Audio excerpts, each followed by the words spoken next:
Shalom Aleichem mga kapatid. Magandang araw sa inyong lahat.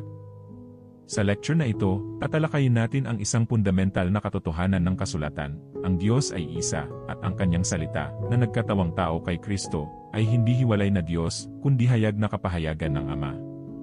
Layunin ng lecture na ito na ipakita, ayon sa Biblia, kung paanong ipinapahayag ng kasulatan ng isang Diyos. Pangalawa, ang salita ay Diyos dahil ito ay mula sa Diyos. Pangatlo, si Kristo ang salita na nagkatawang tao. At pang-apat, kung paano nagkakaisa ang Ama at ang salita nang hindi nagkakaroon ng dalawang Diyos. Maliwanag sa buong kasulatan na isa lamang ang Diyos. Walang ibang Diyos na katabi, kahati o kapantay niya.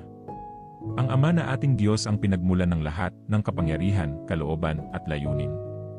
Mababasa natin sa Deuteronomy 6:4, "The Lord our God is one Lord." At sa Isaiah 45:5, "I am the Lord, and there is none else." Malinaw dito na ang pagiging isa ng Diyos ay absolute. Hindi ito simpleng pagkakaisa ng maraming persona gaya ng sinasabi ng Trinity, kundi ang katotohanan ng isa lamang ang Diyos at isang persona lamang sa kanyang pagka-Diyos. Ang salita ng Diyos ay hindi hiwalay sa Diyos o hiwalay na Diyos. Ito ang kanyang tinig, kalooban at kapahayagan.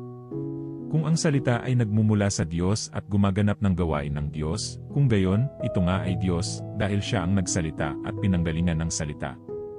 Klaro at malinaw sa John 1:1, "In the beginning was the Word, and the Word was God." Psalm 33:6, "Ela the word of the Lord were the heavens made." Hindi nagdadagdag ang Biblia ng isa pang Diyos. Sa halip, ipinapakita nito na ang isang Diyos ay nagsasalita at kumikilos sa pamamagitan ng kanyang salita.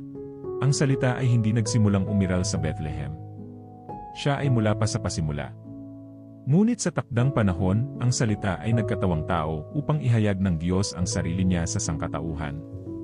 Ayon sa John 1:14, "And the Word was made flesh." Sa 1 Timothy 3:16 naman, "God was manifest in the flesh." Ang pagkatao ni Kristo ay hindi hiwalay na persona, kundi ang salita ng Diyos na nahayag sa anyong tao. Ang Diyos ay espiritu at hindi nakikita. Kapag siya ay nagsalita o nagpakita sa kasaysayan, ito ay sa pamamagitan ng kanyang salita na kanyang anak. Sa John 1:18, "No man hath seen God at any time." So ang tanong, paano ngayon siya makikita o makakausap ng mga tao? Sa Exodus 3:2-6 kung saan ang angel ng Diyos, Malak Yahweh, ay nagpakita as visual manifestation ng Diyos kay Moises sa burning bush. Nang makita ng Panginoon, Yahweh, na lumalapit si Moises, tinawag siya ng Diyos, Elohim, mula sa gitna ng burning bush. Nagsalita at nagsabi na, "Ako ang Diyos ng iyong ama, Anoki Elohe Abika." At siya ding formal na nagpakilala sa pangalang Ahya Asher Ahya, "Ako yaong ako nga," sa Exodus 3:14.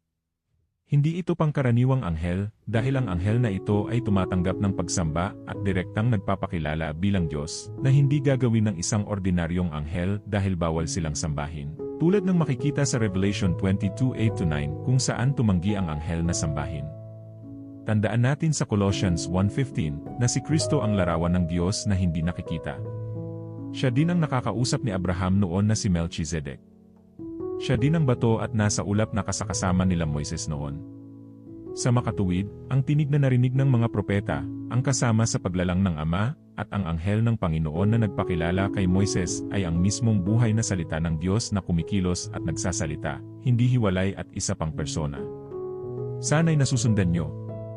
Ang Ama at ang salita ay hindi magkaibang Diyos, kundi, ang Ama ang pinagmumulan ng kalooban, ang salita ang hayag na pagpapahayag ng kanyang kalooban. Nagpapahayag ang Ama sa pamamagitan ng salita, kaya ipinakikilala ng salita ang Ama na kanyang pinanggalingan.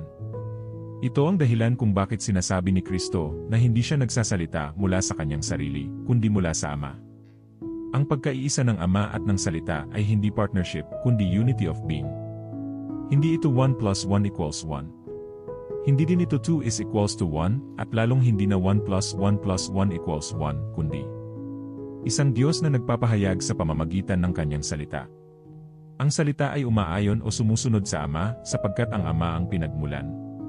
Ulitin natin, ang Ama ay nagpapahayag ng kanyang kalooban sa pamamagitan ng salita sapagkat ito ang kanyang kapahayagan. Paano magpapahayag ang Ama kung hindi magsasalita? Sa kabuuan, itinuturo ng kasulatan na Una, iisa lamang ang Diyos, ang Ama si Yahweh o Yahuwah kung paano nyo ito banggitin.